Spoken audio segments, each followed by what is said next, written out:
નમસ્કાર દર્શક મિત્રો, હું છું રૂપલ લુણીચિયા. સંપૂર્ણ ન્યૂઝમાં આપનું સ્વાગત છે.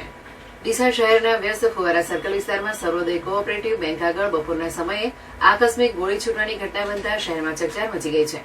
બેંકના સિક્યુરિટી ગાર્ડની બંદૂકમાંથી અચાનક ગોળી છૂટતા રાણપુર ગામની શકરીબેન ઠાકોરને પીઠના ભાગે ગંભીર ઇજા પહોંચી છે. પ્રાથમિક માહિતી મુજબ સિક્યુરિટી ગાર્ડ બંદૂક ખભે ચડાવતા હતા તે દરમિયાન અચાનક ટ્રિગર દબાઈ જતા ગોળી છૂટી હતી. ગોળી નજીક ઉભેલી રિક્ષાના પાછળના ભાગેથી પસાર થઈ અંદર બેઠેલી મહિલાને વાગી હતી.